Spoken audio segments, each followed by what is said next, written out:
So you want to know how to get more flexible and mobile? Well, in today's video, we're going to continue on from yesterday and talk about trigger point therapy release techniques. Trigger point therapy release, unlike the myofascial release we spoke about yesterday, is more focused on specific areas of the body that have actually sustained damage in the tissue. All that and more coming up right after this. We are the gym that teaches people how to move instead of just exercise, because we believe that health is about performance, not just body image. We're back, it's hump day. How you feeling, Rad? Yeah, feeling good. Feeling good? Yeah. In case we haven't met, guys, I'm Yanni Bormeister. This is my brother, Rad Bormeister, and behind the camera is Richard Lellies, and we are Unity Gym, the gym that teaches you how to move and nourish instead of diet and exercise. Today we are going back out on the gym floor. We're continuing on with our series on how to get more mobility. I noticed that Richard stuffed up the title there. It's meant to be how to get more mobility, not flexibility, but that's all good. We are essentially dissecting the 10 most popular tools that we use here that we've had really, really good results with. This has come, of course, from our flexibility blueprint, which is the 7 key lessons that we've learnt. You guys can grab a copy of that. I've linked it in the description. And it really is a great report, and it's going to give you a really good platform to take what we've learnt and go and make that your own methods. You can also catch the practical application for each of those 7 key principles in our How to Get More Flexibility playlist, which is available on our YouTube channel. So, let's talk about your favorite areas to hit with trigger point therapy before we go out. Shoulders. Yeah. Yeah, everything to do with the shoulders is Yeah. my favorite. Yeah. Yeah. I mean, I also do it. I'll show a couple of things that I do on my lower back as well. I've found I get great results with my lower back, but I don't use a physio ball. I use a hacky sack. Yep. And that's because when you rock your entire weight on it the way that I do, a physio ball is just too much. It rolls you off the position that you want. Yep. And those are my favorite spots for sure. Yeah, awesome. The difference between trigger point, or how we characterize the difference between trigger point therapy and self-myofascial release, which we spoke about yesterday, is very simply, trigger points for us are areas of the muscle that have gone into prolonged contraction due to damage to the actual fascia tissue, and when we treat them with trigger point therapy or release, it's a prolonged period of time on one location, and it's usually a very focused location, so you'll feel that sort of knot sensation or something like that, and then we massage that. We apply pressure to that in certain ways to try and break it down and back it off. You can actually have trigger point therapy intervention at a GP or doctor, where they inject an anesthetic into the muscle body itself to get it to settle down and relax. That's in severe cases. We've never had to do that. We've always had great success from self-massage. And then also, of course, you can go to a remedial or sports massage physician and get them to release your trigger points, and that is probably the gold standard in my opinion. I would always resort to a therapist like that long before I go and have injections and chemicals put into my body. But what we're going to show you today is is quite a simple way to hack the system and get really good results with very, very little financial commitment, because the tools that we're going to use out here range from a few dollars up to about $20 or $30. And you know, anyone, I personally think, and Rad will agree, that they're staples to any gym or training program. You should always have a couple of these things on hand. So let's go out and dive into it and take a look at some of these. As per yesterday, I'm the one with mic'd up, so I'll do most of the talking. So Richard, if you follow me over, we have a couple of really good tools here that we use. Now, I'll just try and grab a variety of these balls because we do have quite a few of them, just to show you some different examples. We even use just a tennis ball if someone's really sensitive. Where's that hockey ball? Is it in there? There it is. Okay, this is literally a hockey ball, and some of our members like this the most just because it's really hard. You can get it into certain places, and it's not sort of spiky. Now, if we get a close-up look at some of these, this is totally solid. I can't squash that, whereas this one you can see has a little bit of give in it, and then this one is in between those two. I can squash it a little bit, but it's quite hard. So you're going to get different results and different sensations out of these. We've also got tools like this where we can get into a really localized point. These are best on shoulders and forearms, triceps, biceps, where we've got, you know, what happens with the trigger point is that you get damage to the tissue, and the tissue contracts as a result, and there's sometimes even sort of swelling and things like that. It's most common, like people feel trigger points in the shoulders and the neck, but you really can get them anywhere. And it's you know, very similar to myofascial release, but as I said before, we're going to be hitting a very, very focused point of the body for a prolonged period of time. A very common area to get trigger points is where the pec and the biceps have a junction in the front of the shoulder, and also in the rotator cuff in the back of the shoulder here, through where the lats and a few of the other muscles come through the shoulder, and that's going to feel really, really good when you get in. The rotator cuff muscles, particularly the external rotator muscles, they get very inflamed very quickly because they're fighting. They've got a very hard job. They have to stabilize the shoulder every time we press. And if you're a big bench presser, you like doing your overhead press. For us Cali guys that are doing a lot of hand balancing, they are very, very, very inflamed all the time. So you've got to make sure that you're releasing them.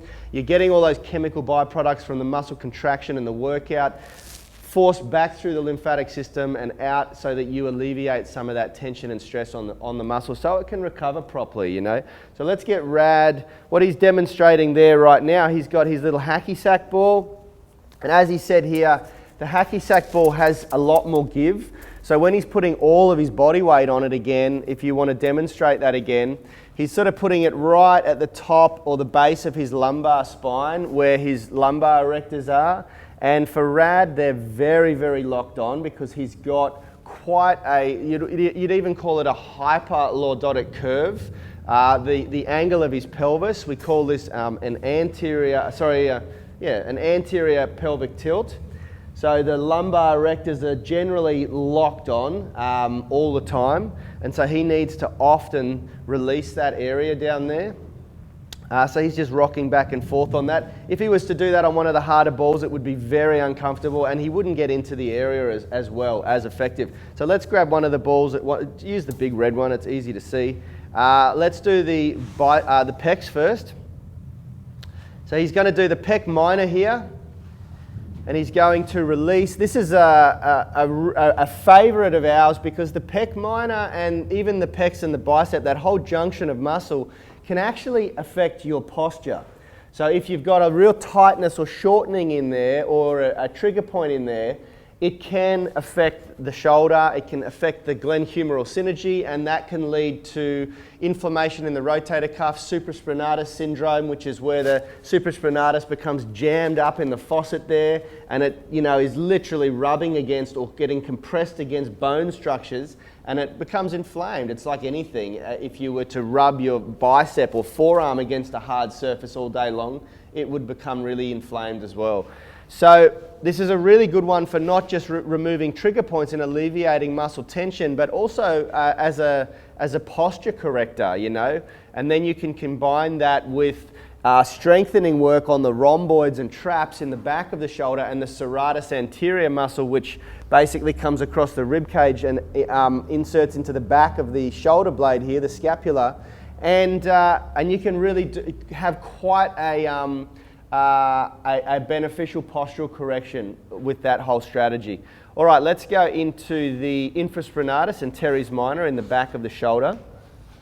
So the infraspinatus and teres minor are those external rotation muscles for the rotator cuff, and you get a cross section where they insert into the humerus there, where they can become very, very inflamed. They're quite small insertion points, quite small muscle insertion points, and they have to do a lot, especially if you're doing heavy lifting, heavy bench pressing, heavy overhead pressing, heavy chin-ups, like a lot of muscle-ups.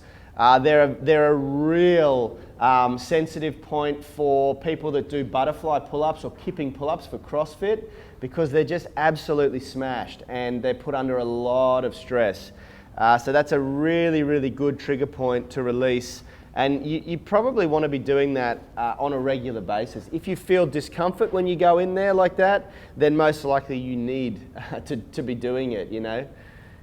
Very, very nice. So Rad is, and it's sort of hard to explain where he's got this ball. You'll have to feel it. He's got to push through the rear delt, and he's got to get in underneath, almost bordering on into the armpit to get in there. And then he can do a few different things. Just demonstrate ER and IR rotation, so roll onto your side a little more. So he can actually, using his forearm here, he can demonstrate internal and external rotation, and that will essentially do almost like a myofascial release, because he's now stretching the tendon and contracting the tendons whilst he's massaging and hitting that trigger point therapy, which is really, really effective. Be gentle, you know, some of you will have compromised joint structures because of poor posture.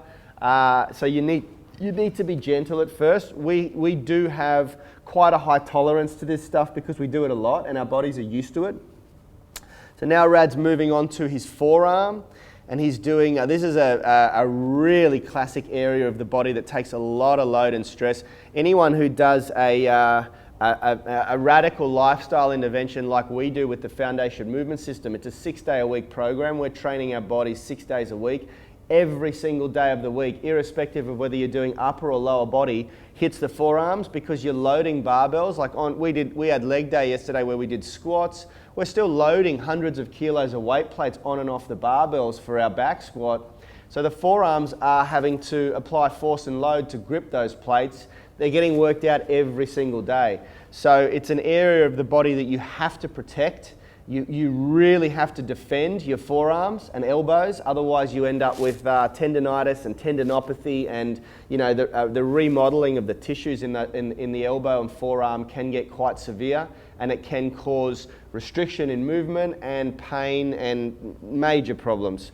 We have a bit of an ongoing gym joke here, which is that forearm tendonitis is like gym herpes. Once you get it, it's very hard to get rid of, if impossible to get rid of completely. There are always slight symptoms of pain and discomfort in the forearm that you have to manage, because you're working out so much. And surprisingly, with a lot of the tendinopathy and tendinosis, if you stop exercising entirely, it can get worse. It's often not the right thing to do. You have to work to remodel the tissues back to a pliable state so that you can use the tissue. Often doctors tell people to stop exercising completely when you are diagnosed with tendinosis, but it's the worst thing you can possibly do, because you need a little bit of stimulation and blood flow to heal the area. The area will just continue to get tight, and the remodeling will really set in, and when you go back to try and use it again later, it will just re-tear, reopen, and you'll end up with like really bad issues straight away. What's the last area I wanted to do? The piriformis, the glute. And the hips. Talk about the hips. Oh, the hip flexor, yeah. This one you need, tell them you need a really hard one. Yeah, so for the hip flexor, you do need a really, really solid hard ball. And Rad's taken the lacrosse ball, or the hockey ball, I think it is, and he's working into, like he's pushing through his abdominals to try and get a little bit of the psoas muscle, and he can hit the iliacus inside his hips, which is quite uncomfortable, but it is very, very beneficial to do, especially for someone like Rad who has lordosis, who has quite severe lordosis, which is that curvature, S-shaped curvature in the lower back. Makes his booty look good, but and makes it easier to hypertrophy the glutes, but it's not so good for lower back pain. This one's really uncomfortable if you do it properly, but it does so much for you. If you didn't hear that, he's saying it's really, really uncomfortable if you do it properly, but it's very good for you. And the last one we're going to do after the hip flexors is the piriformis and the deep glute muscles. So Rad's going to sit on the ball, and he's going to get right in deep. Now, the best way to get into the piriformis and the deep glute stabilizers is to cross the leg, because what he does there is he stretches and sort of flattens out, thins out the glute max. It's, I guess, in a way, kind of moving it out of the way. It doesn't move it out of the way legit, but it thins it and makes it easier for you to get through and hit the deeper muscle bodies underneath. The piriformis and the other deep hip stabilizer muscles are much smaller than the glute max, and they basically join like the two bone structures directly together. So it's going from the top of the femur straight into the SI joint. Very, very good. And those are the main areas that we hit with the trigger point therapy. So the front of the shoulder in the pec minor, the back of the shoulder in the rotator cuff, the piriformis, the hips, and the lower back. You can also do your feet. It's very, very effective to do the soles of your feet, and trigger points in the soles of the feet are real. They will help if you're someone who've had really tight calves all your life. Sometimes it's beneficial to release the soles of the feet. That can help. And now we'll just quickly show another really great tool, which is called a theracane. And the theracanes are most beneficial for shoulders. So I can hit into my rhomboids here, I can get into my traps, my upper traps, into the scalenes in my neck. I can pretty much get all of those areas of the body that you can't get to on your own. These are amazing. You can even use the other ones to get into your quads. You can get into deep parts of the iliotibial band. You know, you can do calf. You can do some really amazing things with the theracane. What I will say is be cautious when you're doing the back here, because you have the dorsal scapular nerve around here, which often it can disguise itself as a trigger point, and it feels like a trigger point, and you can cause serious damage to the nerve if you press on it and muck around with it too hard. It'll often be around a junction which will create referred pain all over the shoulder, and it, to a degree, feels quite relieving and alleviating and therapeutic to give it a massage. But you've got to be very careful. I've heard of people going to get like budget massages from sort of Thai massage therapists. Not having a dig at Thai massage therapists, I love a good Thai massage, but you can, if you don't know what you're doing and someone digs their elbow or something into that and really rips it apart, I've heard of people having their dorsal scapular nerve destroyed and they lose function in the scapula. They can't move their scapula around anymore. So just be cautious of that, especially if you're using something like a theracane. What about the thoracic nerve? How do you? The long thoracic nerve. We've had a lot of questions about the long thoracic nerve. It's going a little bit above and beyond my scope and area of expertise, but the long thoracic nerve is what inhibits and affects the serratus anterior, which can, when it's compromised, will cause scapular winging. So if Rad just do get that out there, yeah. Yeah, that's my injured shoulder. Oh, sorry, mate. Do the other one, yeah.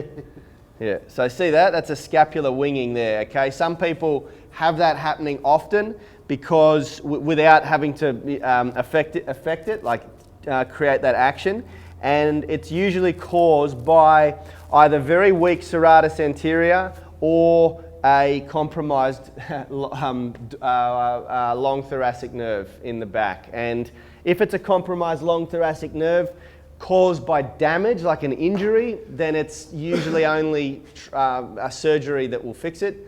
If it's not, then repetition and practice will certainly fix it or contribute better to it. One that we didn't show with this, the QL release. Oh yeah, he's going to do the QL, Quadratus lumborum, which absolutely is fantastic. And I'll get also, just quickly, for the Quadratus lumborum, the QL, what often works better is something a little bit bigger. These fat grips work really well. to open it up. These are the best, but if you don't have, like, we'll show you how to do it with Yeah, this. okay. But just explain the setup of what I have to So position it. what he's doing, just roll over and we'll, the QL basically is a muscle that in its simplest form is joining the rib cage to your pelvis.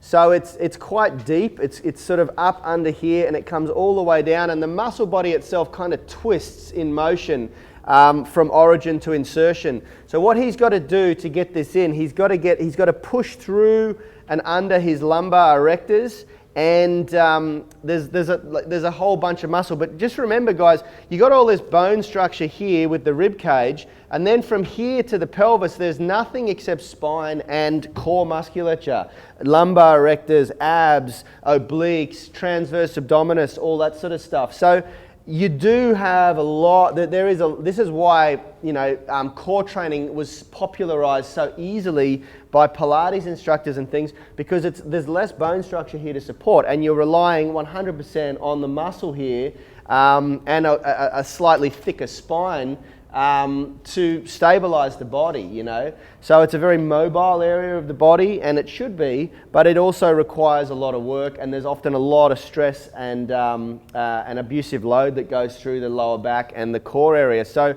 Rad's going to dive in here and massage that.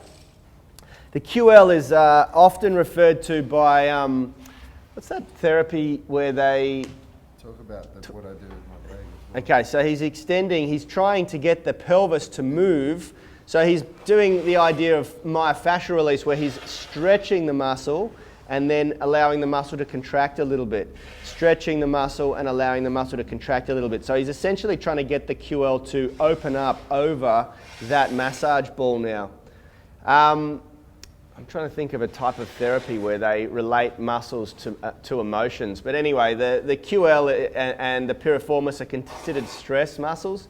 When you're highly stressed, there's a lot of cortisol in the body. Some people believe that they are affected by that. I'm not 100% certain. It's not my area of expertise. But I do know that the QL and the piriformis are very, very tight in people that we treat here, that we see here. Yeah. You got to say that. Rad's just saying that is a trigger point therapy area that everybody gets a really good result from, and it's quite therapeutic. It'll make you feel good. All right, that's pretty much it for the trigger point therapy, guys. I will link these tools that you can pick them up really, really cost effective on Amazon. I think these theracanes are around $20, and these balls range from, you know, a few dollars to $10 or something. They're not that much. If you want to get the good ones, you can buy them off us for $100. There's a really, really good, and I'll link it in the description. I've got one at home. It's a vibrating massage ball, and it just, like, what it does is phenomenal. You get right in there and get a little bit of vibration. Everyone likes a bit of vibration. Especially Yanni. Especially me. All right, guys. Well, look, thank you to everyone who joined us live today. We appreciate all of you giving us your time. I hope you got a little bit from that. The next, let's have a quick look. What are we talking about next? Dynamic stretching. Tomorrow we're going to be talking about dynamic stretching, which is a big one. This is good. We've had some great results from dynamic stretching. We're going to continue on with these 10 tools until they're done, and then we'll be moving on with something else. Big news, if you're not in our ecosystem already, it's a good time to do so, because we are producing a cracking handstand mastery program, which is going to be released in a couple of weeks. And we're going to be doing a 72-hour flash sale with this. It's going to be less than half price. We'll bundle it with a bunch of other supporting products that people love. And as I said, it's only going to be available for 72 hours. So if you're not in our ecosystem, if you're not receiving emails, you will miss out on all of that. So download the Flexibility Blueprint, get yourself in on our mailing list, and get ready, because this is a cracking program. We're putting a lot of work into it. Until tomorrow, guys. Thank you. Thanks for joining us. We'll see you soon. We are the gym that teaches people how to move instead of just exercise, because we believe that health is about performance, not just body image.